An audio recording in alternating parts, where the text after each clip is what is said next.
Good morning, Pilgrim. Today I'm going to read from the English Standard Version, 1 Kings chapter 4, 20 through 34, the rest of the chapter. Solomon's wealth and wisdom. Judah and Israel were as many as the sand by the sea. They ate and drank and were happy.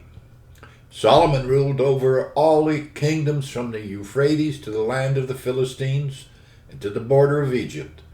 They brought tribute and served Solomon all the days of his life. Solomon's provision for one day was 30 cors of fine flour and 60 cors of meal, 10 fat oxen, 20 pasture-fed cattle, 100 sheep, besides deer, gazelles, roebucks, and fattened fowl. For he had dominion over all the region west of the Euphrates, from Tipsah to Gaza, over all the kings west of the Euphrates. And he had peace on all sides around him. And Judah and Israel lived in safety, from Dan even to Beersheba, every man under his vine and under his fig tree, all the days of Solomon. Solomon also had 40,000 stalls of horses for his chariots and 12,000 horsemen. And those officers supplied provisions for King Solomon, for all who came to King Solomon's table, each one in his month. They let nothing be lacking. Barley also, and straw for the horses, and swift steeds they brought to the place where it was required, each according to his duty. And God gave Solomon wisdom and understanding beyond measure, and breadth of mind like the sand of the seashore, so that Solomon's wisdom surpassed the wisdom of all the people of the east and all the wisdom of Egypt. For he was wiser than all other men, wiser than Ethan the Ezrahite, and Heman, Calcol, and Darda, the sons of Mahal, and his fame was in all the surrounding nations. He also spoke 3,000 proverbs, and his songs were 1,005. He spoke of trees, from the cedar that is in Lebanon to the hyssop that grows out of the wall. He spoke also of beasts, and of birds, and of reptiles, and of fish. And people of all nations came to hear the wisdom of Solomon, and from all the kings of the earth who heard of his wisdom. The wisdom of Solomon through most of his days. He'd made a few errors. He was far from perfect. Read the book. Read the Kings.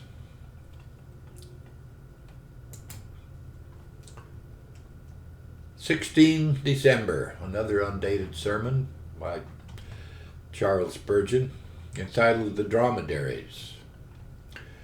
In the King James it is Dromedaries. In the English Standard, which I just read, it is Swift Steeds. He read from 1 Kings 4:28. Barley also and straw for the horses and dromedaries, which I read swift steeds.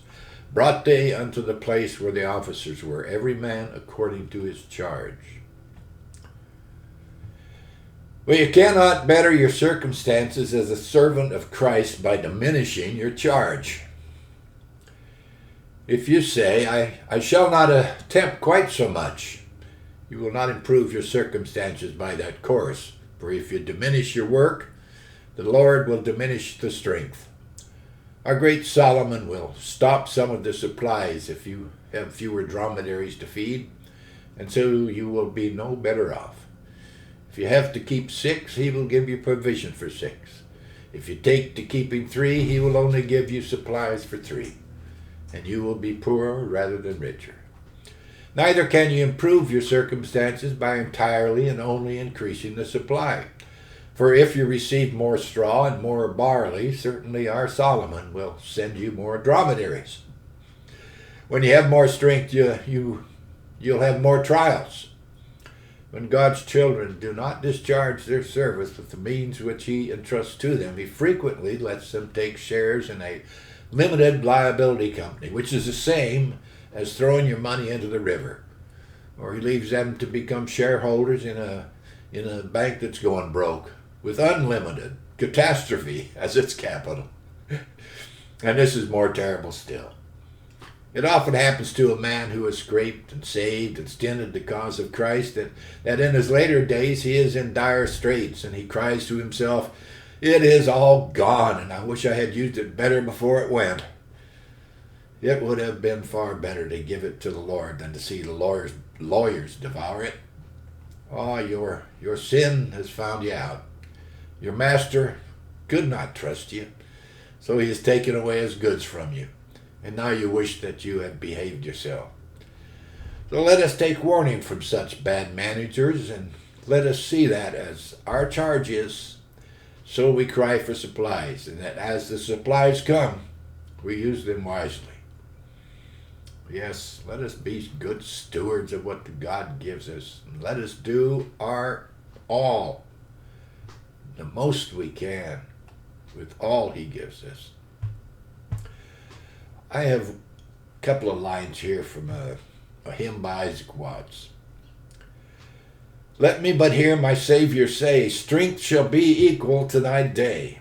Then I rejoice in deep distress, leaning on all-sufficient grace."